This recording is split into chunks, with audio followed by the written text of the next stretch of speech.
न्याय म्हणजे सत्याचा विजय। पण सत्य शोधायचं कसं? न्यायासाठीचा प्रवास सोपा आहे का? तुमच्या हक्कांची संपूर्ण माहिती आहे का? कायद्याचे गूढ उलगडणार, सत्य समजावून सांगणार तज्ञ वकील। महत्त्वाच्या कायद्यांपासून ते गुंतागुंतींच्या प्रकरणांपर्यंत स्पष्ट उत्तर, ठोस मार्गदर्शन। एक व्यासपीठ जिथे प्रत्येक प्रश्नाला मिळेल योग्य उत्तर। लवकरच येत आहे कायद्याचा नवा कट्टा, फक्त BBS न्यूज नेटवर्क 24 तासवर, जिथे प्रत्येक शब्दाला असतो न्यायाचा आधार।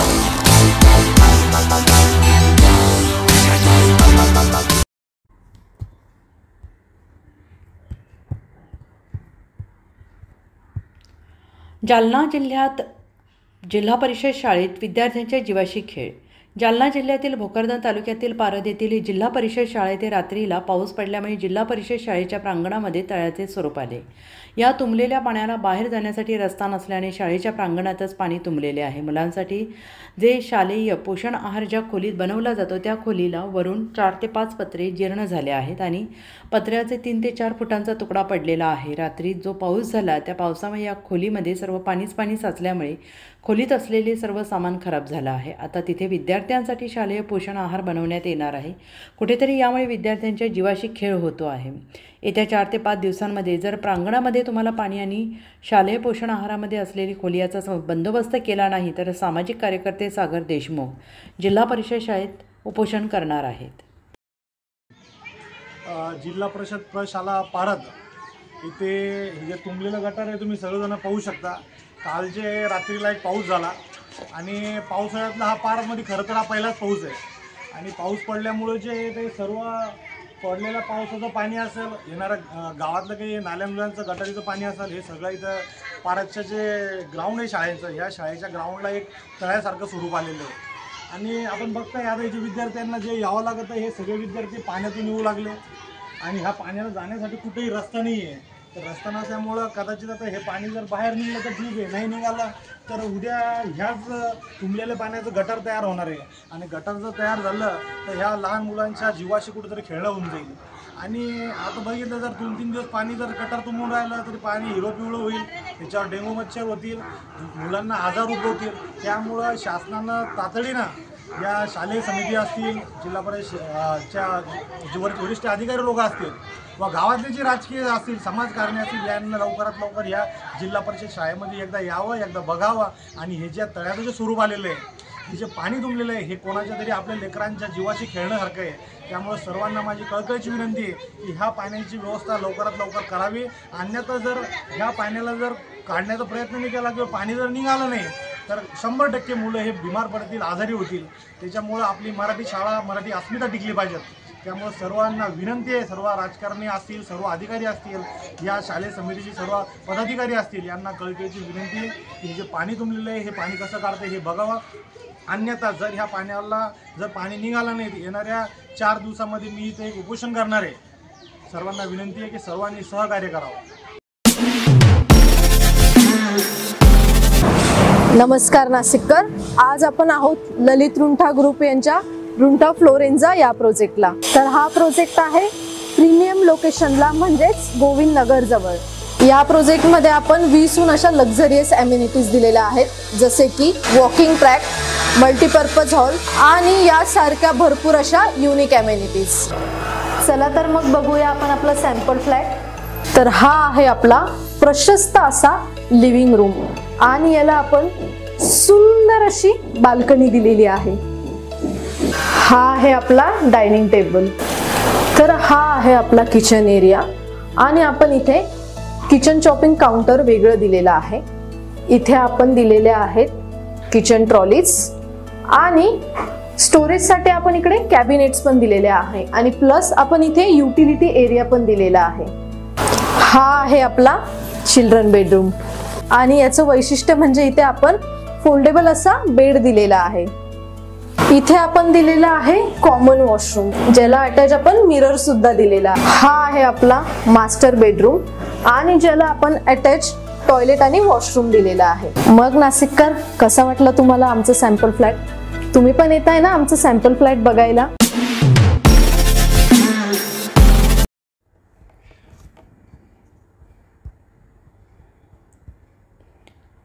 वर्ध्यामधून एक महत्त्वाची बातमी आपल्या समोर येते. मुसळधार पावसामुळे यशोदा नदीला पूर. आज सकाळपासूनच खूप जास्त पाऊस पडत असल्यामुळे वर्धा जिल्ह्यातील यशोदा नदीला पूर आलेला आहे. यशोदा नदीच्या पुलावर पाणी वाहत आहे, त्यामुळे अल्लीपूर ते अलमडो मार्ग बंद झाला आहे. नाशिक महानगरपालिका सार्वजनिक आरोग्य विभागाच्या वतीने जाहीर निवेदन. शहरात वाढत्या तापमानामुळे उष्माघात अर्थात हीट स्ट्रोक होण्याची शक्यता नाकारता येत नाही. अशा वेळी उपचार न केल्यास डिहायड्रेशनमुळे मृत्यू ओढावू शकतो. म्हणूनच वाढत्या तापमानात फार वेळ कष्टाची कामे करणे टाळावे. उष्णता शोषून घेणारे काळ्या किंवा भडक रंगाचे कपडे वापरू नये. पाणी भरपूर प्यावे. बाहेर जाताना गॉगल्स, टोपी, छत्री इत्यादींचा वापर करावा. मळमळ, उलटी, थकवा येणे, ताप येणे अशी उष्माघाताची लक्षणे आढळल्यास त्वरित डॉक्टरांचा सल्ला घ्या. नाशिक महानगरपालिका नाशिकच्या वतीने जनहितार्थ प्रसारित. यवतमाळमधून एक महत्त्वाची बातमी आपल्या समोर येते. घाटंजी तालुक्यात पावसामुळे अतोनात नुकसान. घाटंजी तालुक्यातील पारवा रस्त्यावरील एरणगाव येथे नाल्याला पहिल्याच पावसात पूर आलेला असून नाल्याच्या पुरामुळे सकाळपासून वाहतुकीसाठी रस्ता बंद झालेला आहे. घाटंजी पारवा ते आदिलाबाद जोडणारा मार्गावरील वगारा गावाजवळील वाघाडी नदीच्या पुलावरून पाणी वाहत असल्याने संपर्क तुटला आहे. घाटंजी तालुक्यात पावसामुळे अतोनात नुकसान झालं आहे. पाणी अनेकांच्या घरात शिरलं आहे. पाहणी करून नुकसान भरपाई देण्यात येईल अशी माहिती आमदार राजू तोळसम यांनी दिली आहे. मागील 15-20 दिवसापासून पाण्याचा ओघ फार कमी होता आणि आज संपूर्ण जिल्ह्यामध्ये 2 दिवसापासून कालचा दिवस पूर्ण रात्र आणि आज कंटिन्यू पाऊस चालू आहे. आणि या पावसामुळे मोठ्या प्रमाणावर नदी आणि नाल्यांना पूर आलेला आहे. अशा परिस्थितीमध्ये शेतकऱ्यांनी ग्रामीण भागातल्या जनतेला लोकांना मी असं आवाहन करतो की या पूर पाण्यामुळे आपण सावधगिरीचं पाऊल उचलावं आणि ज्या ठिकाणी पुराची परिस्थिती आहे अशा ठिकाणी शासन आणि प्रशासन म्हणून आज आमची नुकतीच जिल्हा नियोजनाची बैठक आहे. या बैठकीमध्ये सुद्धा सन्मान्य पालकमंत्री महोदय, जिल्हाधिकारी आणि सर्व लोकप्रतिनिधी आणि प्रशासनाला मी या मिटिंगच्या निमित्ताने सांगतोच. परंतु जनतेला एवढंच आवाहन करतो की पूर परिस्थिती लक्षात घेता सावधगिरीची भूमिका त्या ठिकाणी करावी अशी विनंती करतो. च्या सार्वजनिक आरोग्य विभागाच्या वतीने जाहीर आवाहन. गुइलेन बॅरे सिंड्रोम अर्थात GBS ला घाबरू नका, पण दक्षता घ्या. पाणी उकळून प्या. स्वच्छ आणि ताजे अन्न सेवन करा. शिजलेले व न शिजलेले अन्न एकत्रित ठेवू नका. लक्षात ठेवा, अचानक पायात किंवा हातात कमजोरी किंवा लकवा, चालताना त्रास किंवा अशक्तपणा, बऱ्याच दिवसांपासून डायरिया अशी लक्षणे आढळल्यास त्वरित डॉक्टरांचा सल्ला घ्यावा व तात्काळ उपचार सुरू करावा. सार्वजनिक आरोग्य विभाग, मनपा नाशिक द्वारे जनहितार्थ प्रसारित. सोलापूरमधून एक महत्त्वाची बातमी आपल्या समोर येते आहे. वेषांतर करून भल्या पहाटे सभापती पोहोचले बाजार समितीमध्ये. सोलापूरच्या कृषी उत्पन्न बाजार समितीमध्ये शेतकरी माल विक्रीसाठी आल्यानंतर त्यांना नेमक्या कोणत्या अडचणी येतात, शेतकऱ्यांसोबत व्यापारी कसे वागतात याची प्रत्यक्ष पाहणी करण्यासाठी सोलापूर कृषी उत्पन्न बाजार समितीच्या सभापतींनी अनोखी शक्कल लढवली आहे. बाजार समितीचे नूतन सभापती माजी आमदार दिलीप माने हे पहाटे 4:30 शेतकऱ्यांसारखा वेषांतर करून दुचाकीवरून बाजारात पोहोचले. पहाटे चालणाऱ्या लिलावाच्या वेळी नेमकी काय परिस्थिती असते, सुरक्षा रक्षक तैनात असतात का, आडते व्यापारी शेतकऱ्यांसोबत कसे वागतात, अशा बाबींची पाहणी सभापती दिलीप माने यांनी केली. या पाहणी दरम्यान माने यांनी शेतकरी आणि व्यापाऱ्यांशी संवाद साधला, तर दुचाकीवरून फेरफटका मारत निर्जन स्थळी सुरक्षा रक्षक असतात का याची पाहणी केली. या पाहणी दरम्यान भाजीपाला विभागात लिलावासाठी मोठी गर्दी होत असल्याचं त्यांच्या लक्षात आलं. तसेच एकच वेळी भाजीपाला लिलाव असल्याने शेतकऱ्यांचा एक दिवस आधीच काढलेला माल खराब होत असल्याचं लक्षात आलं. शेतकऱ्यांची ही गैरसोय टाळण्यासाठी सोलापूर कृषी उत्पन्न बाजार समितीमध्ये आता दिवसातून 2 वेळा भाजीपाला लिलाव पार पडणार आहे. सकाळी 6, संध्याकाळी 6:30 लिलाव होतील. वेषांतर करून दिलीप माने यांनी केलेल्या पाहणीची बाजार समितीमध्ये मोठ्या मला खरं सोलापूर कृषी उत्पन्न बाजार समितीमध्ये अनेक वर्षांपासून तक्रारी होतं की माल शेतकऱ्यांचा चोरीला जातोय, आडती देखील व्यवस्थितपणे लिलाव काढत नाहीत, अनेक तक्रारी येत होत्या. तुम्ही सभापती निवड झाल्यापासून अनेक गोष्टी बदलायला सुरुवात केली. आज तुम्ही अगदी पहाटेच वेषांतर करून अगदी तुम्ही आलेला होतात, लोकांनी तुम्हाला ओळखलं अशा पद्धतीने तुम्ही पाहणी केलेली आहे. नेमकं काय आपल्याला पाहणीमधून समोर आलेलं आहे आणि कशा पद्धतीसाठी हा वेषांतर करून करण्याचा तुमचा विचार होता?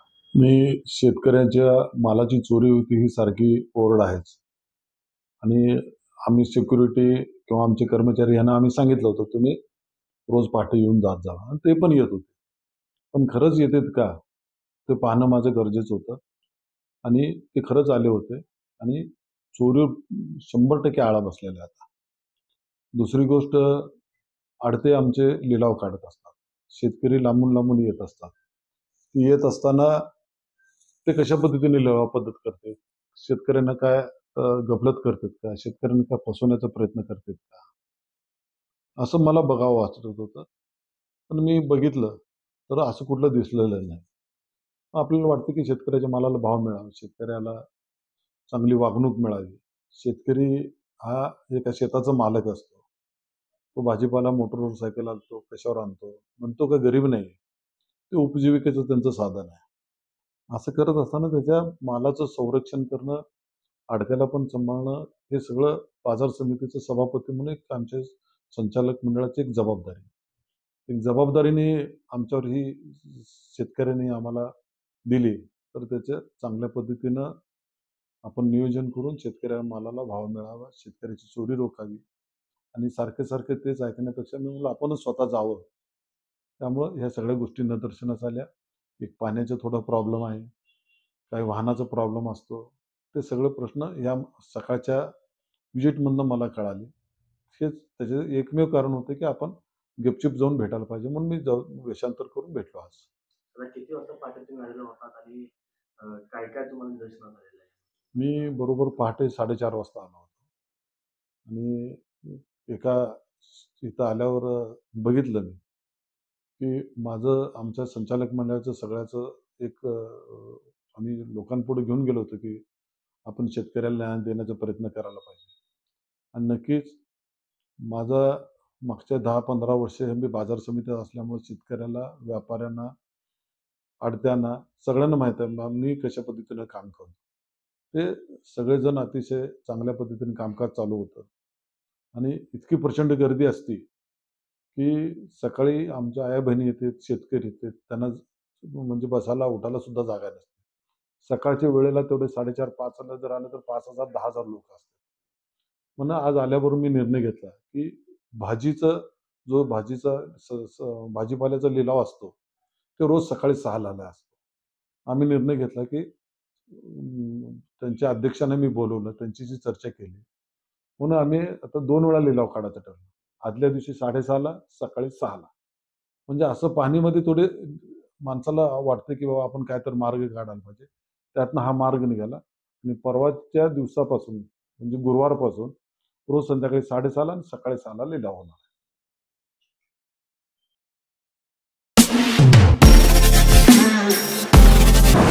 नमस्कार नाशिककर, आज आपण आहोत ललित रुंठा ग्रुप यांच्या रुंठा फ्लोरेन्झा या प्रोजेक्टला. तर हा प्रोजेक्ट आहे प्रीमियम लोकेशनला, म्हणजेच गोविंद नगर जवळ. या प्रोजेक्टमध्ये आपण 20हून अशा लक्झरियस ॲम्युनिटीज दिलेल्या आहेत, जसे की वॉकिंग ट्रॅक, मल्टीपर्पज हॉल आणि यासारख्या भरपूर अशा युनिक ॲम्युनिटीज. चला तर मग बघूया आपण आपला सॅम्पल फ्लॅट. तर हा आहे आपला प्रशस्त असा लिव्हिंग रूम आणि याला आपण सुंदर अशी बाल्कनी दिलेली आहे. हा आहे आपला डायनिंग टेबल. तर हा आहे आपला किचन एरिया आणि आपण इथे किचन चॉपिंग काउंटर वेगळं दिलेलं आहे. इथे आपण दिलेले आहेत किचन ट्रॉलीज आणि स्टोरेजसाठी आपण इकडे कॅबिनेट्स पण दिलेले आहे आणि प्लस आपण इथे युटिलिटी एरिया पण दिलेला आहे. हा आहे आपला चिल्ड्रन बेडरूम आणि याचं वैशिष्ट्य म्हणजे इथे आपण फोल्डेबल असा बेड दिलेला आहे.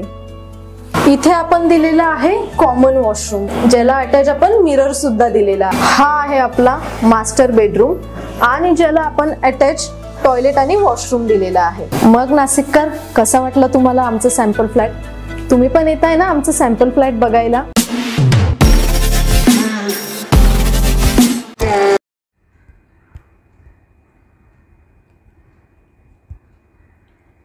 पुण्यामधून एक महत्त्वाची बातमी आपल्या समोर येते आहे. आमच्या महिलांना भाजपच्या गुंडांपासून सुरक्षित ठेवा, काँग्रेसचे थेट कसबा गणपतीला निवेदन. भाजपचा पदाधिकारी प्रमोद कोंढरे यांच्याकडून महिला पोलिसाचा विनयभंग करण्यात आला, मात्र तरी देखील त्याच्यावर अजूनही कडक कारवाई झालेली नाही. आणि याचा निषेध म्हणून आज पुण्यामध्ये पुणे शहर जिल्हा काँग्रेस कमिटी आक्रमक झाल्याचं चित्र पाहायला मिळतं आहे. पुण्याचे ग्रामदैवत कसबा गणपतीच्या समोर आज काँग्रेसने गणपतीच्या समोर निवेदन ठेवलेलं आहे. त्याचबरोबर प्रमोद कोंढरेंचा फोटो कात्रीनं कापला आहे. लवकरात लवकर या प्रमोद कोंढरे यांच्यावर कडक कारवाई झाली पाहिजे अशी मागणी यावेळेस करण्यात आली.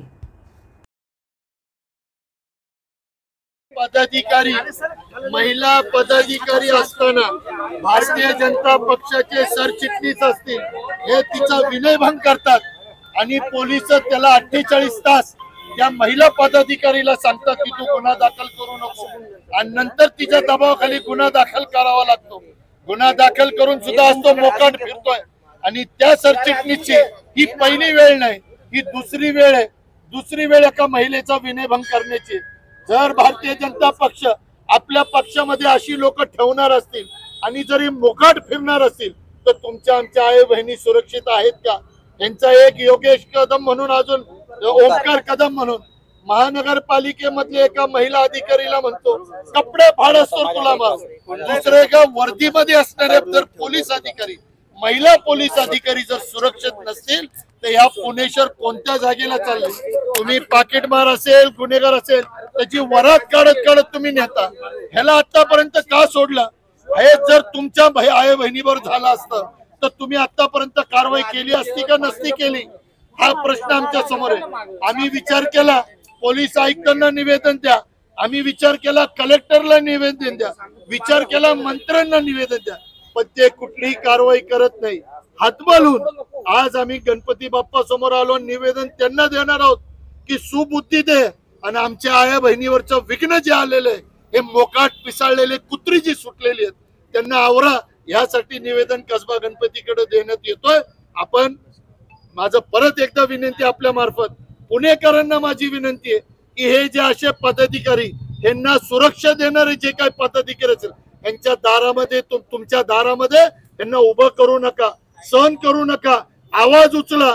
नाहीतर आज एका महिला पोलीस अधिकाऱ्याबरोबर झालंय, उद्या तुमच्या आमच्या बरोबर झालं तर रडायची वेळ येऊ देऊ नका, एवढीच आपल्या समोर विनंती. याबद्दल कोण बोलत नाही, आमदार शांत आहेत, काय वाटतंय?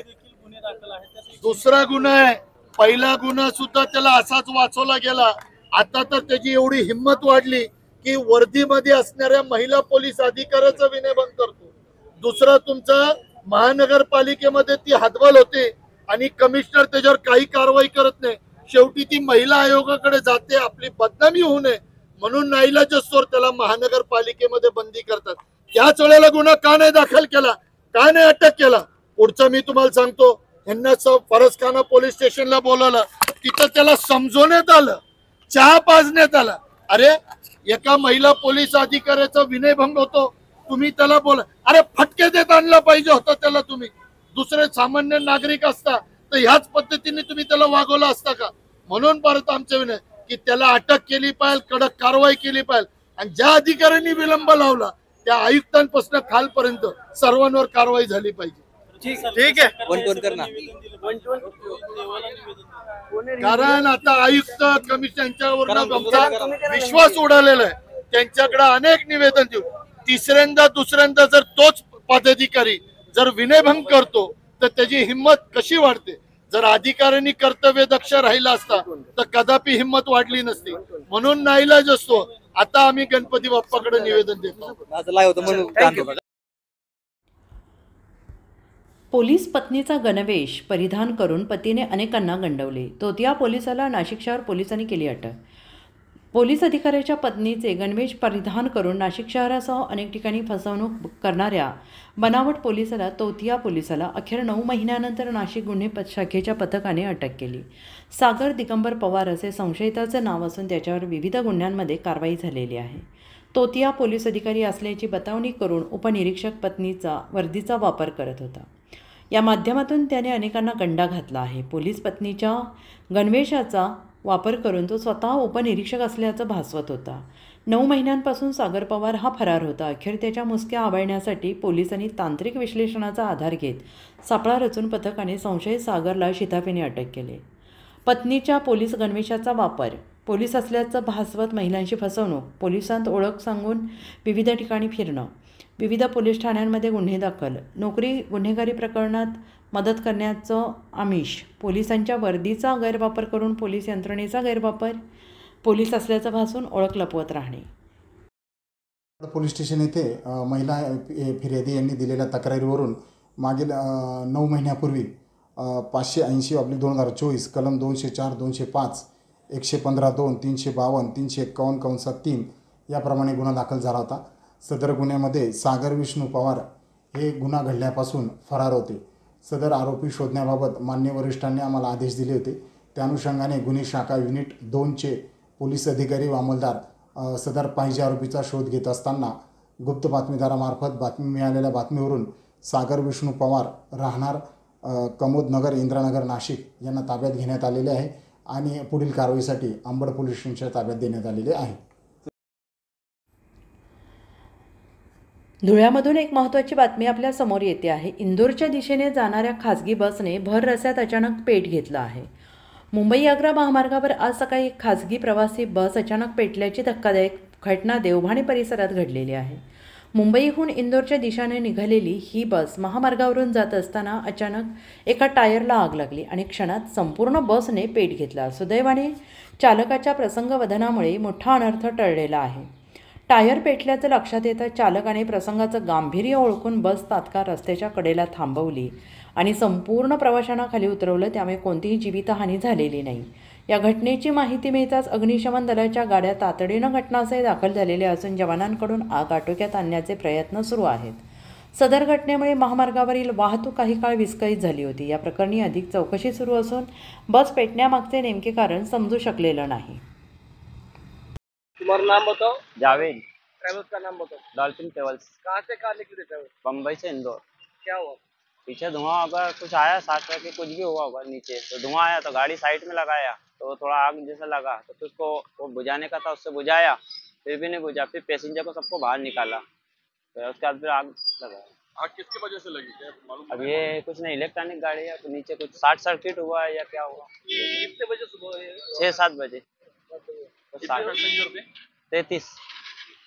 किसी को कुछ लगा है? नहीं, किसी को कुछ भी कोई. बाद में क्या अग्निशामक वाले आए थे? जी हाँ, फायर ब्रिगेड वाले आ गए थे और नाक बुझा. धुळ्यामधून एक महत्त्वाची बातमी आपल्या समोर येते आहे. राजर्षी शाहू महाराजांची जयंती जिल्हा प्रशासनाच्या वतीनं साजरी करण्यात आली आणि सामाजिक न्याय दिवस म्हणूनही साजरी करण्यात आली.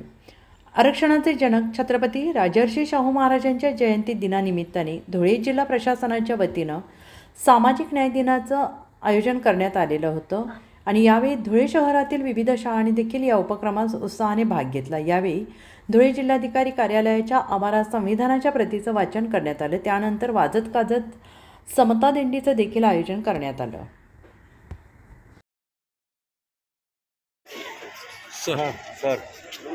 सर आज आपण राजर्षी छत्रपती शाहू महाराज यांचा जन्मदिवस जो आहे हा जन्मदिवस सामाजिक न्याय दिन म्हणून शासनामार्फत साजरा करत आहोत. सर्वप्रथम आपण राजर्षी शाहू छत्रपती महाराजांच्या प्रतिमेला आज पुष्पहार आणि अर्पण केली, अभिवादन केलं. त्यानंतर आपण देशाच्या भारताच्या संविधानाचे सार्वजनिकरित्या वाचन केलं सर्व उपस्थितांसमोर आणि सर्वांनी त्याचे वाचन केलं. यानंतर आपण धुळे शहरामधून ही सामाजिक न्याय दिंडी जी आहे सामाजिक न्याय दिवसाची ही सर्व प्रतिष्ठित नागरिक, सर्व शासकीय कर्मचारी, अधिकारी, सर्व विद्यार्थी मित्र आणि सर्व एकूणच आपल्या धुळे शहरातील सर्व सन्माननीय लोक ह्या सामाजिक न्याय दिंडीमध्ये सहभागी होणार आहेत आणि ही सामाजिक न्याय दिंडी सर्व धुळे शहरामधून आपल्याला प्रस्थान करणार आहे आणि त्याच्याला सुरुवात होणार आहे. आज आपण जागतिक अंमली पदार्थ विरोधी दिन जो आहे तोही साजरा करणार आहोत आणि त्यानुसार आपण अंमली पदार्थांचं सेवन करू नये यासाठीची प्रतिज्ञा आणि शपथ घेणार आहोत, ती आपण सर्वांना देणार आहोत. आणि त्यासाठी सर्व विद्यार्थी जे आहेत त्यांनाही ती शपथ आपण देणार आहोत की पुढे यापुढे आपल्या देशामध्ये, महाराष्ट्रामध्ये, राज्यामध्ये अंमली पदार्थांचा वापर होणार नाही त्यासाठी आपण जागरूक करणार आहोत. आणि त्यासाठी सर्व सामाजिक विभागाचे अधिकारी, त्यांचे विभाग हे सर्व त्यासाठी प्रयत्न करतात.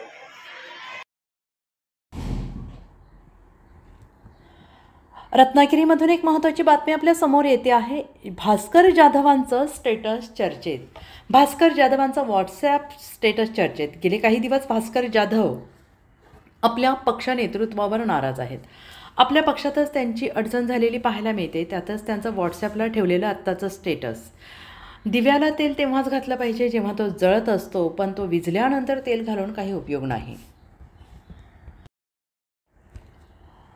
जळगाव चोपड्यात दरोडा टाकण्याच्या उद्देशानं आलेल्या आरोपींना अटक. चोपडा शहर पोलीस स्टेशनला गुन्हा दाखल. चोपडा शहर पोलीस स्टेशनचे कर्मचारी आणि अधिकारी रात्रीचे पेट्रोलिंग करत असताना चोपडा चंचाळे रस्त्यावर मामलदे फाट्यावर एक आर्टिका गाडी संशयास्पदरित्या फिरत असल्याचं आढळून आल्यानं त्या गाडीला थांबून त्यात काय आहे याची तपासणी केली असता त्यात दरोडा टाकण्यासाठी लागणारं साहित्य आढळून आलं. या संदर्भात विचारणा केली असता त्यांनी काही सांगितलं नाही. त्यांची कसून तपासणी केली असता त्यांच्यापैकी 2 अल्पवयीन युवक सोडून 4 जणांवर विविध गंभीर स्वरूपाचे गुन्हे दाखल असल्याचं समजलं. चोपडा शहर पोलीस स्टेशनला हवालदार लक्ष्मण शिंगाणे यांनी दिलेल्या फिर्यादीवरून त्यांच्या विरोधात गुन्हा दाखल करण्यात आलेला आहे. पुढील तपास करण्यात येत असल्याचं उपविभागीय पोलीस अधिकारी अण्णासाहेब घोलप यांनी म्हटलेलं आहे. सर, चोपडा शहर पोलीस स्टेशनच्या कर्मचाऱ्यांनी अधिकाऱ्यांनी दरोडाचा काही गुन्हा दाखल केलेला आहे. काय या संदर्भात सविस्तर?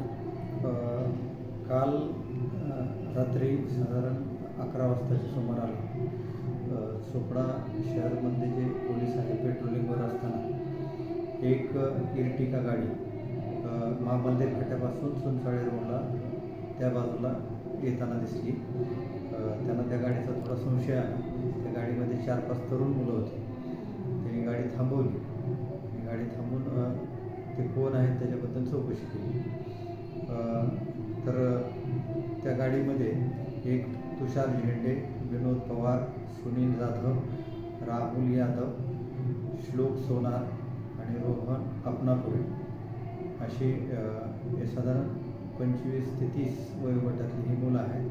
2 अल्पवयीन मुलं आहेत आणि ही सर्व मुलं जी आहेत ती पिंपरी चिंचवड परिसरात राहणारे आहेत, पुणे जिल्ह्यामध्ये. त्यांच्याकडे जे सामान होतं त्या सामानाची थोडी झडती घेतली, गाडीची झडती घेतली. गाडीमध्ये रस्सी, मिरची पूड, त्याच्यानंतर एक टामी, लोखंडी टामी अशा प्रकारचे वस्तू मिळून आल्या. त्याच्याबद्दल त्यांना विचारलं तर त्यांना काही सांगता येत नव्हतं ह्या वस्तू का ठेवल्या गाडीमध्ये वगैरे. एकंदरीत आमचा असा संशय निर्माण झाला की हे लोक पुणे जिल्ह्यातले आहेत आणि एवढ्या लांब या ठिकाणी अशा अंतर्गत भागामध्ये यायचं काही कुठलं कारण नाही. त्यांना ते काय सांगता पण येत नव्हतं की कशासाठी आले काय आहे. एकंदरीत त्यांच्या ह्याच्यावर हे लोक कुठंतरी एखाद्या मोठा गुन्हा करण्याच्या तयारीत किंवा दरोडा करण्याच्या तयारीत आहेत असा आम्हाला संशय आला. आम्ही त्यांना ताब्यात घेतलेला आहे. त्याच्यावर गुन्हा दाखल केलेला आहे. दरोड्याची तयारी केली म्हणून गुन्हा दाखल केलेला आहे. त्या सर्वांना अटक केलेलं आहे, त्यातले अल्पवयीन मुलं सोडून. आणि आता आम्ही पुढील तपास करत आहोत. काही मुद्देमाल वगैरे काही जमा केलेलं आहे का त्यांच्याकडनं साहित्य? त्यांच्याकडून जे गाडीत मिळालेले लोखंडी टामे, दोरी, रस्सी, मिरची पूड वगैरे ह्या वस्तू तर जप्त केले. त्यासोबत त्यांचे जे मोबाईल आहेत ते आम्ही जप्त केलेले आहेत. त्यानंतर संबंधित पोलीस स्टेशनला आम्ही चौकशी केली. हे सगळे रेकॉर्डवरचे गुन्हेगार आहेत. त्यांच्यावर खून, दरोडा, जबरी चोरी, त्याच्यानंतर असे मारामारी या प्रकारचे गंभीर गुन्हे दाखल आहेत त्या लोकांवर. नाशिक महानगरपालिका सार्वजनिक आरोग्य विभागाच्या वतीने जाहीर निवेदन. शहरात वाढत्या तापमानामुळे उष्माघात अर्थात हीट स्ट्रोक होण्याची शक्यता नाकारता येत नाही. अशा वेळी उपचार न केल्यास डिहायड्रेशनमुळे मृत्यू ओढावू शकतो. म्हणूनच वाढत्या तापमानात फार वेळ कष्टाची कामे करणे टाळावे. उष्णता शोषून घेणारे काळ्या किंवा भडक रंगाचे कपडे वापरू नये. पाणी भरपूर प्यावे. बाहेर जाताना गॉगल्स, टोपी, छत्री इत्यादींचा वापर करावा. मळमळ, उलटी, थकवा येणे, ताप येणे अशी उष्माघाताची लक्षणे आढळल्यास त्वरित डॉक्टरांचा सल्ला घ्या. नाशिक महानगरपालिका नाशिकच्या वतीने जनहितार्थ प्रसारित. बुलढाण्यामधून एक महत्त्वाची बातमी आपल्या समोर येते आहे. बुलढाण्याच्या जानेफळ शिवारात ढगफुटी सदृश्य पाऊस. जानेफळ गावाजवळच्या नाल्याला पूर. पुलावरून पाणी वाहत असल्याने शेगाव पंढरपूर पालखी मार्ग वाहतुकीसाठी गेल्या 2 तासांपासून बंद. अनेक नागरिकांच्या घरात शिरलं पाणी. अन्नधान्यासह इतर साहित्यांचं नुकसान. कल्याणमधून एक महत्त्वाची बातमी आपल्या समोर येते. कल्याण बाजार समिती निवडणुकीत राजकीय रंग. आमदार किसन कथोरे यांचा प्रचारात सहभाग. राज्यातील एक प्रतिष्ठित म्हणून ओळखल्या जाणाऱ्या कल्याण कृषी उत्पन्न बाजार समितीच्या संचालक पदाच्या 18 जागांसाठीची निवडणूक येत्या 29 जून रोजी पार पडते आहे. सध्या या निवडणुकीच्या प्रचाराचा अंतिम टप्पा सुरू असून प्रचाराला आता स्पष्टपणे राजकीय वळण मिळालेलं आहे. सध्या या निवडणुकीत एकूण 140 उमेदवार रिंगणात आहेत. यातील एक जागा हमाल माथाडी मतदारसंघातून शंकरराव आव्हाड यांची बिनविरोध निवड झाल्याने आता 17 जागांसाठी मतदान होणार आहे. मी आमचं जे शेतकरी विकास पॅनल आहे याच्या प्रचारासाठी आज पहिल्यांदाच कृषी उत्पन्नामध्ये आलोय. मी आल्या प्रथम उतरल्यानंतर गाडीतून विचारलं का हे रस्ते कोणाचे आहेत. त्यांनी सांगितलं कृषी उत्पन्न बाजार समिती, कल्याण महापालिकेकडे वर्ग झाले नाही. खऱ्या अर्थाने जर व्यापाऱ्यांना चांगला व्यापार करायचा असेल तर पहिल्यांदा कृषी उत्पन्नामध्ये रस्ते सुधारले पाहिजेत, त्यांना सुविधा दिल्या पाहिजेत. आणि मी आज पहिल्यांदा त्या ठिकाणी जो प्रवास करतोय, आज संपूर्ण कृषी उत्पन्नामध्ये फिरलो. मी होतो, मोरे साहेब होते, आमचे बँकेचे उपाध्यक्ष होते. व्यापाऱ्यांच्या मनामधल्या असलेल्या ह्या विचारधारा विकासाच्या याच्यावर कोणीच अभ्यास कधी केला नाही, कोणी मदतही केली नाही. पहिल्यांदा अशा प्रकारचं पॅनल घडलंय की महायुतीच्या माध्यमातून आपण या विकासाला दिशा देतोय. विश्वासाने सांगतो तुम्हाला 18च्या 18 सीट निवडून येतात आणि मी निश्चितपणे या कृषी उत्पन्नाला, या विकासासाठी लागणारा निधी जो राज्याचे मुख्यमंत्री आपले देवेंद्र फडणवीस साहेब असतील, उपमुख्यमंत्री एकनाथ शिंदे साहेब असतील, महत्वाचं अजितदादा पवार उपमुख्यमंत्री आणि पणन मंत्री रावल साहेब यांच्या माध्यमातून आपण निधी घेऊन आणि MMRDAच्या माध्यमातून काही डेव्हलपमेंटचा प्लॅन करून आपण या कृषी उत्पन्नाला दर्जा देण्याचा चांगला विचार करूया. हीच खऱ्या अर्थाने मी आज व्यापाऱ्यांना अधिवेशन मध्ये मी 29 तारखेला निकाल लागल्यानंतर ताबडतोब मुख्यमंत्र्यांच्या बरोबर भेट आणि नक्की त्यामध्ये त्या विचारातून आपण पुढे जाण्याचा प्रयत्न करतोय. आणि अधिवेशन मध्ये प्रश्न मांडण्याची गरज नाही, आम्ही सत्ताधारी आहेत. मला निधी आणायला मला शिकवायचीच कोणी गरज नाही, त्यातला तज्ञ आहे मी. आणि माझ्या मतदारसंघात तुम्ही जर आले तर डांबरमुक्त मतदारसंघ महाराष्ट्रातला पहिलाच होतोय. कुठलाही मतदारसंघ आजपर्यंत नाही. आता ही पण APMC ही माझ्या हातामध्ये येते आणि त्यामुळे मला नक्कीच महायुतीचा एक समन्वयक म्हणून एक मनापासून काम करायला आवडेल. शुभेच्छा देतो व्यापाऱ्यांना. खरं म्हणजे विरोधी पक्षातले लोक या अगोदर निवडून आलेलेच होते ना, व्यापाऱ्यांचा प्रश्न कधी मांडलाच नाही. माझ्याकडे तरी आजपर्यंत कुठलाही व्यापाऱ्यांचे प्रतिनिधी मला प्रश्न सांगायलाच आले नाही. तर मला वाटतं यातला कधीतरी मी काम केलं असतं. माझ्याकडे जो माणूस येतो ना त्याला मी निधी देतो, हा माझा इतिहास आहे.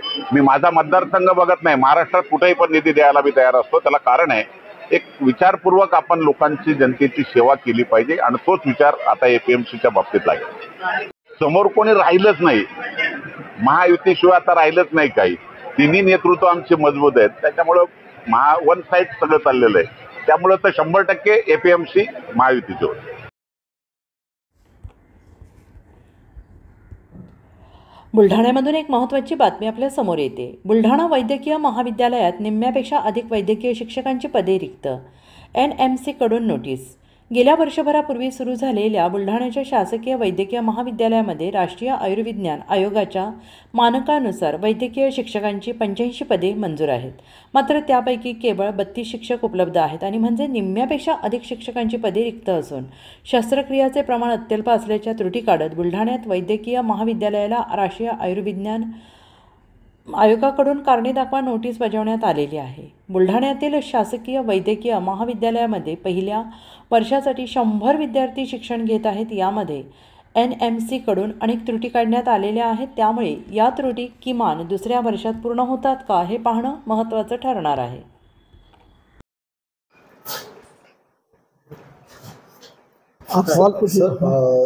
राष्ट्रीय वैद्यकीय आयोगाने आपल्या महाविद्यालयाला कारणे दाखवा नोटीस बजावली, काय नेमका ठपका ठरवण्यात आला?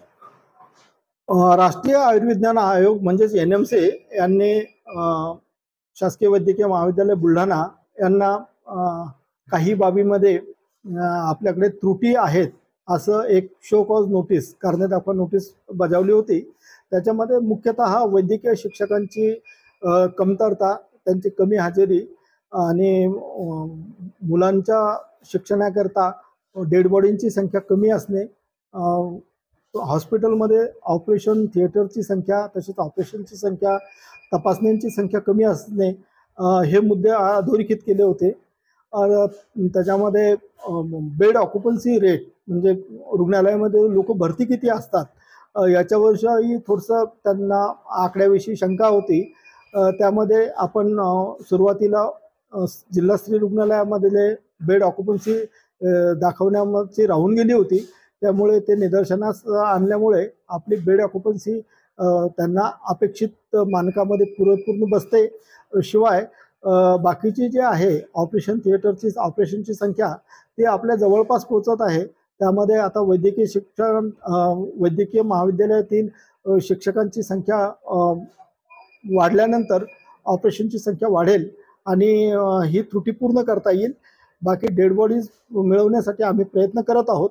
वैद्यकीय शिक्षणामध्ये जे अध्यापक वर्गांची संख्या आणि त्यांची बायोमेट्रिक अटेंडन्स कमी आहे ह्याची आम्हालाही ते मान्य आहे आणि त्यामध्ये शासन स्तरावरून विविध प्रकारे अपॉइंटमेंट्स केल्या जात आहेत. त्या लवकरच अपॉइंटमेंट केल्या जाऊन ह्या सगळ्या त्रुटी पूर्ण होऊन लवकरच यावर्षीच्या ॲडमिशन्स पूर्ण होतील अशी मला आशा वाटते.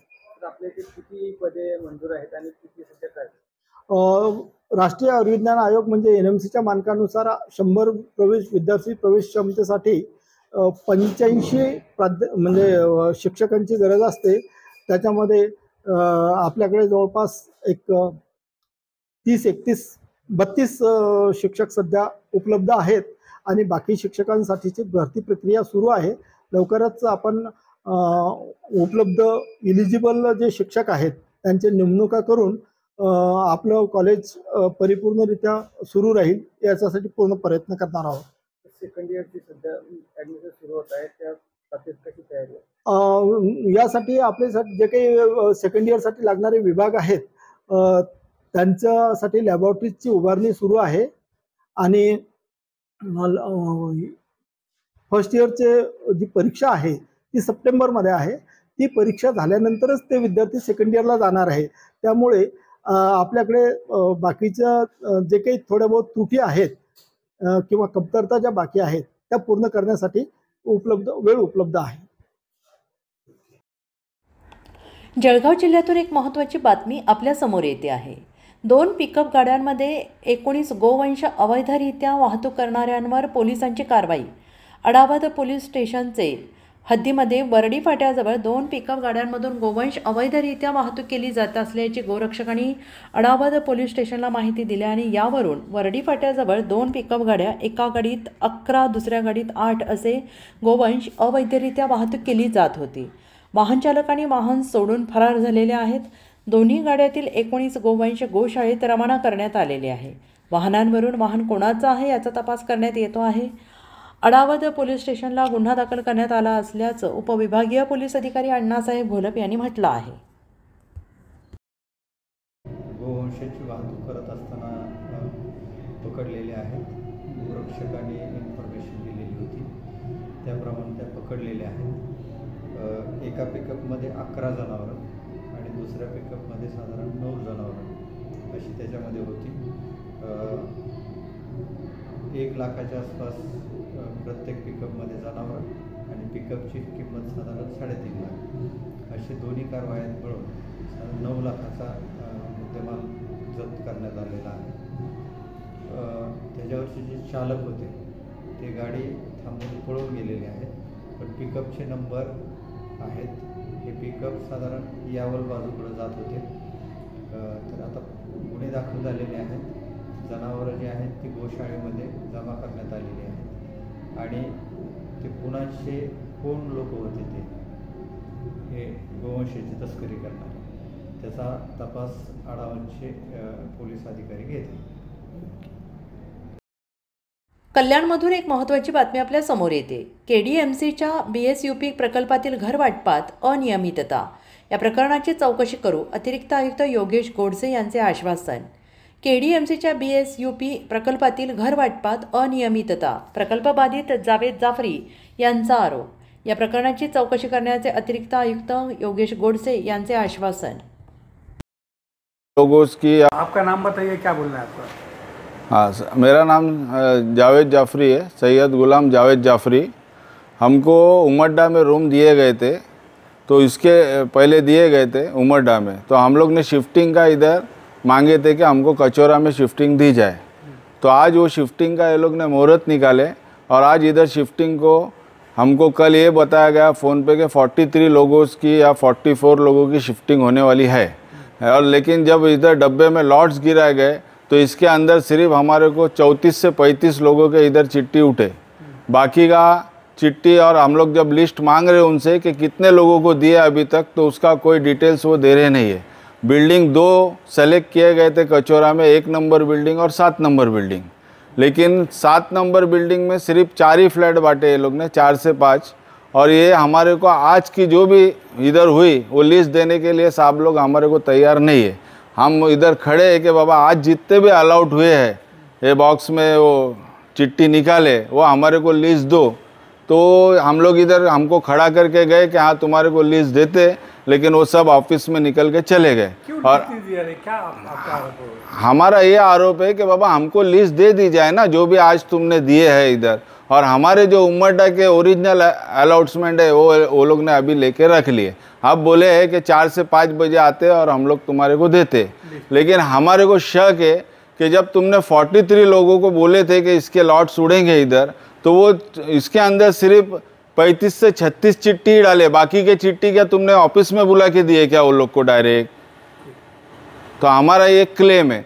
तो हमारे को आज की, और ये साहब ने, लदवा साहब ने ये पहले डिटेल दिए कि इधर बोले बैठने से पहले कि जो भी चिट्ठी इसके अंदर डाल रहे ये फाइनल है, इसके बाद में हम लोग कोई घर कचौरा का उमरडा से कचौरा शिफ्टिंग करने वाले हैं नहीं। तो हमारे को आज की फाइनल चिट्ठी जो भी बांटे गई है लॉट्स के थ्रू वो हमारे को दी जाए कि उसमें 35 चिट्ठी और लॉट्स तुम देते 43 लोगों का चिट्ठी बनाते कि ये 43 लोगों का, तो हमारे को ये चिट्ठी मेहरबानी करके दी जाए। आपका नाम बताइए, क्या बोलना है आपका? हाँ सर, मेरा नाम जावेद जाफरी है। नमस्कार नाशिककर, आज आपण आहोत ललित रुंठा ग्रुप यांच्या रुंठा फ्लोरेन्झा या प्रोजेक्टला। तर हा प्रोजेक्ट आहे प्रीमियम लोकेशनला, म्हणजेच गोविंद नगर जवळ।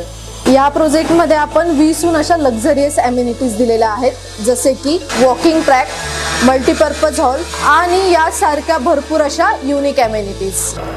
चला तर मग बघूया आपण आपला सॅम्पल फ्लॅट। तर हा आहे आपला प्रशस्त असा लिव्हिंग रूम आणि याला आपण सुंदर अशी बाल्कनी दिलेली आहे। हा आहे आपला डायनिंग टेबल। तर हा आहे आपला किचन एरिया आणि आपण इथे किचन चॉपिंग काउंटर वेगळं दिलेलं आहे। इथे आपण दिलेले आहेत किचन ट्रॉलीज आणि स्टोरेजसाठी आपण इकडे कॅबिनेट्स पण दिलेले आहे आणि प्लस आपण इथे युटिलिटी एरिया पण दिलेला आहे। हा आहे आपला चिल्ड्रन बेडरूम आणि याचं वैशिष्ट्य म्हणजे इथे आपण फोल्डेबल असा बेड दिलेला आहे।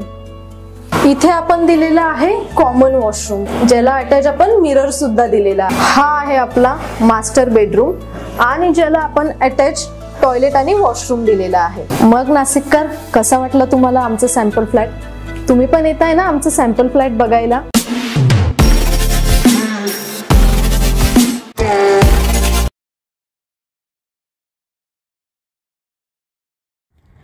ग्रामीण पोलिसांनी सराईत चोरट्यास अटक केली असून त्याच्याकडून 3,15,000चा मुद्देमाल हस्तगत केला आहे। यात 20 किलो तांब्याच्या तारा पोलिसांनी जमा केल्या आहेत।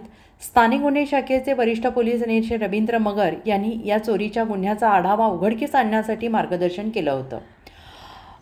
तालुका पोलीस स्टेशनचे पोलीस निरीक्षक मृदुला नाईक यांच्या पथकाने या आरोपीच्या मुसक्या आवळल्या आहेत। संकेत एका CCTVमध्ये त्याचं फुटेज मिळालेलं आहे। पुढे पोलिसांनी कसोशीने तपास करीत या गुन्हेगारास तालुका पोलीस स्टेशनच्या हद्दीत शिवनेरी पेट्रोल पंपावर चोरी करत असल्याच्या CCTV पोलिसांच्या हाती लागला होता।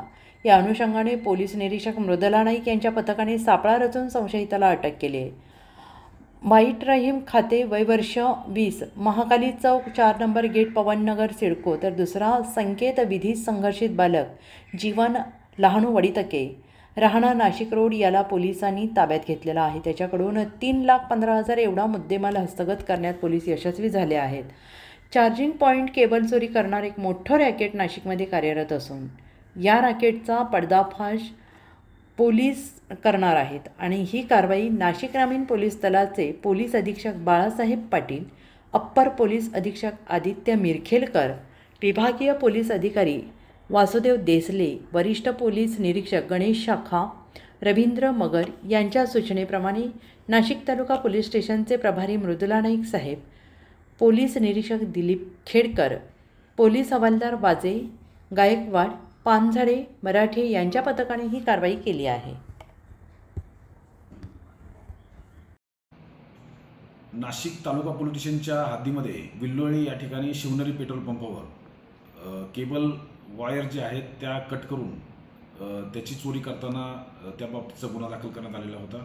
याबाबत नाशिक तालुका पोलीस स्टेशनचे प्रभारी अधिकारी सौ मृदुला नाईक आणि त्या ठिकाणचा संपूर्ण स्टाफ यांनी विविध ठिकाणी माहिती घेतल्यानंतर काही संशयितांना ताब्यात घेण्यामध्ये यश मिळालेलं आहे.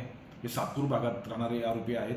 त्यांच्याकडून गेलेला मुद्देमाल हा हस्तगत करण्यामध्ये यश मिळालेलं आहे आणि साधारणतः 3 लाख रुपयाचा मुद्देमाल हस्तगत करण्यामध्ये पोलिसांना यश मिळालेलं आहे. पुढील तपास नाशिक तालुका पोलीस स्टेशनचे प्रभारी अधिकारी करत आहेत. पिंपळगाव शहरातील उंबरखेड रोडवर अंमली पदार्थ विक्री करत असल्याची माहिती पोलिसांना मिळाली होती. पोलिसांनी पिंपळगाव पोलीस ठाणे हद्दीत अंमली पदार्थ गांजा विक्री करण्याचा व्यवसाय चालू होता आणि याची कुणकुण पोलिसांना होती. मात्र विक्री करणारा इसम हुशार असल्याने तो पोलिसांना कायमच गुंगारा देत होता. नाशिक ग्रामीणचे पोलीस या गांजा विक्री करणाऱ्या इसमाचा तपास करत होते. मात्र याबाबत पोलिसांना अधिक माहिती मिळत नव्हती. अखेर स्थानिक गुन्हे शाखेच्या पोलिसांनी या इसमास शोधून काढलं. गांजा अंमली पदार्थ विकणारा सराईत इसम अनिकेत संदीप खैरनार वय वर्ष 22 राहणार उंबरखेड रोड भगवाननगर पिंपळगाव बसवंत निफाड याला 23 किलो 610 ग्रॅम गांजासह अटक केली. या गांजाची किंमत सुमारे 4,72,200 आहे. सदर इसम म्हणजेच अनिकेत संदीप खैरनार हा विनापरवाना बेकायदेशीरित्या मानवी मनावर विपरीत करणारा गांजा नावाचा अंमली पदार्थ विक्री करत असल्याचं निष्पन्न झालं आहे. या संक्षिप्त गुन्हेगारावर NDPS कायद्यानुसार गुन्हा क्रमांक 820 प्रमाणे गुन्हा दाखल करण्यात आलेला आहे. पुढील कारवाई नाशिक ग्रामीण पोलीस करत आहे. सदर कारवाई नाशिक ग्रामीणचे पोलीस अधीक्षक बाळासाहेब पाटील, अप्पर पोलीस अधीक्षक आदित्य मिरखेलकर यांच्या मार्गदर्शनाखाली स्थानिक गुन्हे शाखेचे रवींद्र मगर, पोलीस निरीक्षक प्रकाश भालेराव, पोलीस आमदार नवनाथ धामोडे, संदीप नागपुरे, सतीश जगताप, किशोर खराटे, सतीश घुटे, विश्वनाथ धारबळे, किशोर खराटे, योगिता काकड, किशोर घोडके, बालाजी कुंटेवाड, संतोष पाटील, तानाजी झुरडे आदींनी ही कारवाई केली आहे. मोटरसायकल चोरीच्या संदर्भात गुन्ह्यामध्ये वाढ झालेली आहे. यामुळे LCB आणि स्थानिक पोलीस यांनी संयुक्तपणे सध्या अभियान सुरू करण्यात आलेलं आहे.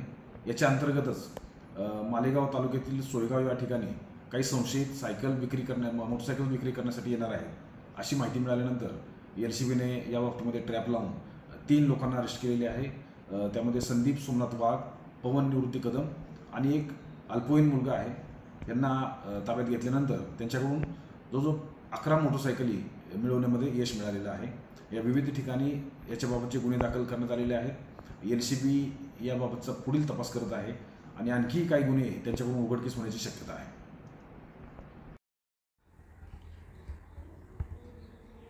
काही दिवसांपूर्वी आमदार गोपीचंद पडळकर यांनी जाहीररित्या चिथावणीखोर वक्तव्य केलं होतं की ख्रिश्चन धर्मगुरूंचा सैराट करणाऱ्याला 11 लाखांचं बक्षीस जाहीर करेल आणि यामुळे ख्रिश्चन धर्मगुरूंच्या जीवाला धोका निर्माण झालेला आहे. त्यांच्या या वक्तव्यामुळे ख्रिस्ती धर्मगुरूंची हत्या होऊ शकते. त्यांचा या गंभीर चिथावणीखोर वक्तव्याविरोधात त्यांच्या विरोधात FIR दाखल करून त्यांची आमदारकी रद्द करावी या मागणीसाठी अहिल्यानगरमधील ख्रिस्ती धर्मप्रांत सर्व अधिकारी, ख्रिस्ती धर्मगुरू तथा ख्रिस्ती समाजातील बंधू भगिनींनी माननीय जिल्हाधिकारी साहेब तसेच माननीय वरिष्ठ पोलीस अधीक्षक साहेब यांना निवेदनाद्वारे विनंती केली. निवेदन देताना ख्रिस्ती धर्मप्रांत उपाध्यक्ष श्री रुपेश निकाळजे, पालक साहेब, ख्रिस्ती धर्मप्रांत खजिनदार श्री संजयदादा वाघमारे, अहिल्यानगर वंचित बहुजन आघाडीतील माजी जिल्हाध्यक्ष श्री प्रतीकदादा बारसे, राष्ट्रवादी पवार गट माजी महापौर अहिल्यानगर श्री अभिषेकदादा कळमकर, संत Thomas Church Nashik committee member Shri James Nana Vairagar, Shri राहुलदादा देशपांडे हे उपस्थित होते. राजकारण करून सन्माननीय जिल्हाधिकारी साहेब यांना आम्ही निवेदन देण्यासाठी सर्व ख्रिस्ती बांधव व सर्व धर्मगुरू या ठिकाणी उपस्थित झालेलो आहोत आणि त्यांना निवेदन दिलेलं आहे. गेल्या काही दिवसापूर्वी गोपीचंद पडवळकर हे आमदार यांनी जे बेफाम वक्तव्य करून ख्रिस्ती धर्मगुरू यांची सुपारी दिलेली आहे, त्यांना 11 लाख रुपयाची सुपारी देऊन त्यांना जीवे ठार मारण्याची त्यांनी जे वक्तव्य केलेलं आहे त्याचा आम्ही जाहीर निषेध केलेला आहे. आणि सन्माननीय जिल्हाधिकारी साहेब यांना आम्ही निवेदन देऊन त्यांची आमची जी व्यथा आहे ते त्यांच्या समोर मांडलेली आहे. आणि त्यांनी देखील आम्हाला आश्वासन दिलेलं आहे की लवकरच या सर्व गोष्टीची सत्यता बाळगून आम्ही त्याच्यावर कारवाई करू. गोपीचंद पडवळकर यांनी जी आमची बहीण ऋतुजा हिने जी आत्महत्या केली त्या गोष्टीचा त्यांनी धागा पकडून राजकारण करून आणि त्या गोष्टीला त्यांनी वेगळं वळण दिलेलं आहे. आणि त्यांचं असं म्हणणं आहे की आम्ही धर्मांतर करतो, परंतु ती आमची बहीण जी आहे तिने जी आत्महत्या केलेली आहे तिच्या दुःखात देखील आम्ही सर्व ख्रिस्ती बांधव आम्ही सर्व पूर्ण मनाने तिच्या बरोबर आहोत, त्यांच्या दुःखामध्ये आम्ही सहभागी आहोत. जर कोणी यदा कदाचित जर कोणी दोषी असेल तर त्याच्यावर कठोर कठोर कारवाई करावी. आम्ही कुठल्याही त्याला समर्थन करत नाही, परंतु या अनुषंगानं एक आमच्या ख्रिस्ती लोकांबरोबर जो लपंडावचा डाव खेळला जात आहे, जे धर्मांतरांचं बिल आणण्यासाठी हा जो कुभांड रचण्यात येत आहे, या सर्व गोष्टीचा आम्ही या ठिकाणी जाहीर निषेध करत आहोत. जर त्यांच्यावर जर कुठल्याही प्रकारची कारवाई झाली नाही तर येणाऱ्या दिवसात आम्ही आमचं आंदोलन अतिशय तीव्र करू आणि हा जो शांतताप्रिय ख्रिश्चन समाज आहे हा रस्त्यावर उतरल्याशिवाय राहणार नाही. धन्यवाद. महाराष्ट्राच्या विधिमंडळाचे सदस्य आमदार गोपीचंद पडळकर यांनी काल कुठंतरी एक बेताल वक्तव्य केलेलं आहे, चितावणीखोर वक्तव्य केलेलं आहे. ख्रिश्चन समाजाचे जे धर्मगुरू आहेत त्यांना जीवे मारण्याची अशा प्रकारचं आव्हान खरं तर ही आमदारकी आहे की अतिरेकी प्रवृत्ती हे बघावं लागेल. या राज्याचे सन्माननीय मुख्यमंत्री देवेंद्रजी फडणवीस साहेब हे खरं तर यांच्या पक्षातील ह्या आमदारकीची संधी या गोपीचंद पडळकर यांना दिली. समाजातील सलोखा आणि शांतता कायम ठेवण्यासाठी खरं तर प्रत्येक या राज्यातील प्रत्येक पक्षाची ही जबाबदारी असते आणि असे वक्तव्य करून निश्चित प्रकारे ही चिथावणी दिल्यासारखी आहे. त्यांनी यापूर्वी देखील व्यासपीठावर जाहीररित्या असं भाषण करून विविध समाजामधील लोकांचं त्या ठिकाणी मनाची वेदना त्यांनी पोचवलेल्या आहेत. मला असं वाटतं भलेही तुम्ही कुठलंही काम नसेल करत, जनतेचे अनेक प्रश्न आहेत, आव्हानं आहेत, परंतु मला विशेष करून सांगावं लागेल की ख्रिस्ती समाज, ख्रिश्चन समाज हा शांतता प्रिय समाज आहे, नम्र समाज आहे. ही कुठलीही मागणी यांची खऱ्या अर्थाने समाजामध्ये कधीही नसती. ते त्यांच्या आयुष्यामध्ये त्यांची आव्हानं सांभाळत त्यांनी निश्चित प्रकारे आतापर्यंतची वाटचाल केलेली आहे. आणि ज्या प्रकारे जर मागणी होत नसेल तर तरी देखील तुम्ही हे असे काही आमदार समोर आणून नेमकी या राज्यातील सत्ताधारी पक्षाला नेमकी करायचं काय आहे. एक आपण बघतोय बरेचशा आमदार व्यक्तींना या ठिकाणी कुठली तरी सुपारी दिली गेली का किंवा कुणीतरी याच्यामध्ये मार्गदर्शन करतंय का. कारण इतकं जर एक हाती सत्ता मिळवलेली आहे, एवढ्या मतांनी आपण निवडून आलेले आहेत, तर त्या ठिकाणी तुम्हाला एकीकडे एक विषय असा असतो की आपण जर एवढ्या मतांनी निवडून आलेलो आहे तर कुठेतरी समाधान व्यक्त केलं जात असतं, आनंद उत्सव होत असतो.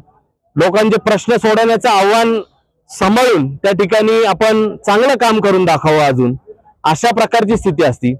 परंतु काही जणांनी एक प्रकारची एक वेगळी भूमिका मांडत कुठला समाज कसा त्या ठिकाणी दुखवल, समाजामध्ये तेढ कसा निर्माण होईल, अशा पद्धतीने या राज्यामध्ये हे चालू शकणार नाहीये. ठीक आहे, एकीकडं आता पावसाळी अधिवेशन होणार आहे, आमचे देखील काही आमदार संपर्कात आहेत. या राज्याचे एक युवा चेहरा रोहितदादा पवार असतील, सन्माननीय आदित्य साहेब ठाकरे असतील, अशा सगळ्यांशी आम्ही संपर्क साधून की अल्पसंख्याक समाजाला टार्गेट करणं या मंडळींनी सोडून द्यावं.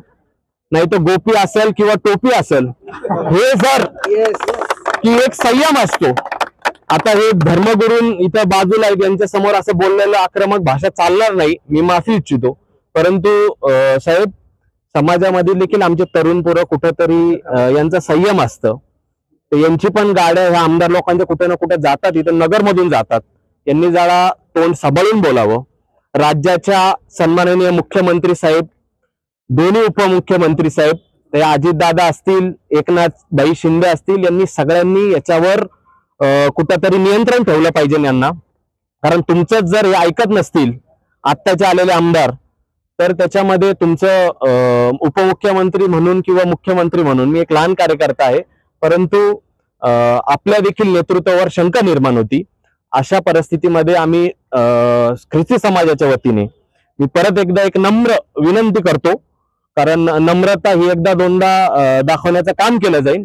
इथून पुढं जर आपण असंच करत असाल तर अशा म्हणजे प्रवृत्तींना, अशा जित्राबांना देखील ती धडा शिकवल्याशिवाय समाज राहणार नाही, असं या ठिकाणी सांगतो. अहिल्यानगर या ठिकाणी आम्ही सर्व ख्रिस्ती बांधव एकत्र जमलेलो आहोत आणि कारण आहे, या देशातील लोकशाहीला ज्या लोकांनी एक हातातलं खेळतं भावलं केलं, त्या लोकांच्या विरोधात आम्ही सर्वजण आहोत. महाराष्ट्रातील भाजपचे आमदार गोपीचंद पडळकर यांनी ख्रिस्ती धर्मगुरूंना मारून टाकण्याकरता 11 लाख रुपये बक्षीस द्या आणि जे कोणी गावामध्ये येतील त्यांना दांड्याने मारा, हा काही हुकुमशाही पद्धतीने जो काही फरमान काढला, हा लोकशाहीला घातक आहे. मी आज या निमित्ताने महाराष्ट्राचे मुख्यमंत्री देवेंद्रजी फडणवीस साहेब यांना विचारतो की आपल्या महाराष्ट्रामध्ये कायदा आणि सुव्यवस्था आहे का? या ठिकाणी जो समाज अल्पसंख्याक आहे, जो समाज सेवातून लोकांपर्यंत पोहोचलेला आहे, हॉस्पिटलच्या माध्यमातून, अनाथाश्रमाच्या माध्यमातून गोरगरिबांची सेवा करत आहे, आणि जो समाज आतापर्यंत कुठल्याही प्रकरणामध्ये देशविरोधी किंवा राज्यविरोधी त्यांनी काम केलं नाही, जे आपल्या कर्तृत्वाने या ठिकाणी आज आहे, अशा समाजाच्या विरुद्ध अशा एक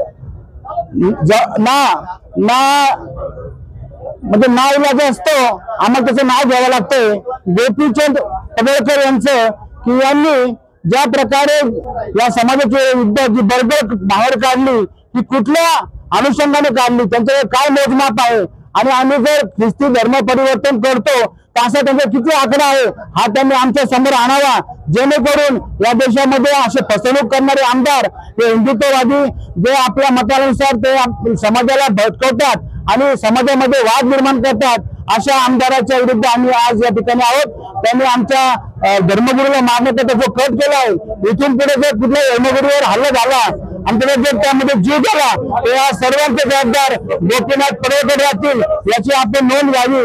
आणि मुख्यमंत्री साहेब यांनी कायदा आणि सुव्यवस्था रक्षणाकरता अशा आमदाराची आमदारकी रद्द करावी, अशी आमची मागणी आहे. गेल्या काही दिवसांपूर्वी सातारा येथे ऋतुजा राजगे या भगिनीने जी आत्महत्या केली, त्या संदर्भात भाजप आमदार गोपीचंद पडळकर यांनी ख्रिश्चन धर्माच्या धार्मिक भावना दुखवण्याच्या, तसेच त्यांच्या जे काही धर्मगुरू पालक असतात त्यांच्यावरती हल्ले करा, त्यांना जीव मारा, त्यासाठी त्यांनी 11 लाख रुपये बक्षीस जाहीर केलं. यासाठी मी सर्वप्रथम ख्रिश्चन समाजाच्या वतीने गोपीचंद पडळकर याचा जाहीर निषेध करतो. आणि गोपीचंद पडळकर तसेच बाकीचे इतर कोण स्थानिक आमदार असतील, कोणी पदाधिकारी असतील, जे कोणी ख्रिश्चन समाजावरती काय हल्ले करतात, त्यांना सूचित करतो की यापुढे तुम्ही ख्रिश्चन समाजावरती कुठल्या प्रकारच्या वक्तव्य करताना जबाबदारीपूर्वक करा. कारण की ख्रिश्चन समाज जरी शांततेप्रिय असला तरी संविधानाच्या रूपाने मतदान हे आमच्याच हातात आहे. या पुढच्या काळामध्ये आम्ही तुम्हाला या मतदानाच्या रूपाने तुम्हाला मोठा धक्का या ठिकाणी आम्ही देऊ शकतो, परंतु ख्रिश्चन समाजाला कुठल्याही प्रकारे तुम्ही दुखवू नका, धार्मिक भावनांची दुखवू नका. ख्रिश्चन समाज हा कुठलाही हुंडा किंवा कुठल्याही धार्मिक घरगुती हिंसाचाराला समर्थन अजिबात करत नाही. ज्यांनी कोणी तो गुन्हा केला असेल त्याला CID चौकशी करावी आणि त्याला कठोर शिक्षा करावी. ख्रिश्चन समाज हा पूर्ण ऋतुजाच्या पाठीमागे उभा राहणार आहे. धन्यवाद. मी रेव्हरंड डॉक्टर सनी पंडितराव मिसाळ, अहमदनगर पहिली मंडळी D18 हे मेमोरियल चर्च, या चर्चचा मी मुख्य पालक आहे. आणि आम्ही जे इथे जमलेलो आहोत ते फार महत्वाची गोष्ट, आणि जे निषेधार्थ आहे की जे गोपीचंद पडळकर यांनी जे वक्तव्य केलेलं आहे की ख्रिस्ती धर्मगुरूंना जे मारायचंय, जे सैराट करायचा आणि जे मारतील त्यांना 11 लाख रुपये त्यांना बक्षीस देणार आहे, त्याच्या संबंधाने आम्ही निषेध करत आहोत। कारण का की हा धर्मगुरू आणि जे लोक आहेत जे सर्व नेहमी देवाच्या सेवेमध्ये लागलेले आहेत। 1978 साली जनता दलाचं राज्य होतं आणि त्या 1978 साली मी फार लहान होतो आणि त्यावेळेस एक बिल आलं होतं आणि ते बिल होतं त्यागी बिल आणि त्या त्यागी बिल मध्ये हेच निवेदन करण्यात आलं होतं की ख्रिस्ती लोकांचं परिवर्तन करायचं, ख्रिस्ती लोकांचं धर्म परिवर्तन करायचं, घर वापसी करायचं। त्यावेळेस सगळ्यात मोठा मोर्चा मुंबई आणि अहमदनगर ह्या ठिकाणावरून निघाला होता। त्यावेळेस मी साधारण 14 वर्षाचा होतो, पण त्या नगरच्या मोर्चाने पूर्ण तो बिल पूर्ण रद्द करण्यात आलेला होता। तसं आज नगरमध्ये जे निवेदन देण्यासाठी आम्ही कलेक्टर साहेबांकडे आणि एसपी साहेबांकडे जाणार आहोत, त्याच्या संबंधाने पडळकर त्यांनी जी बहीण आमची ऋतुजा जिने आत्महत्या केलेली आहे तिच्याबद्दल आम्हाला संवेदना आहे, आमच्या मनामध्ये दुःख आहे, पण त्यांनी तो धागा पकडून जे विधान केलेलं आहे त्याच्याबद्दल आम्ही निषेध करतो। आम्ही पडळकर यांचा जाहीर निषेध करतो। ख्रिस्ती अहिल्यानगर या ठिकाणून सर्व ख्रिस्ती बांधव भगिनी त्यांचा निषेध करत राहिलेला आहे आणि हे निषेध आम्ही जाहीरपणे करतो। थँक्यू।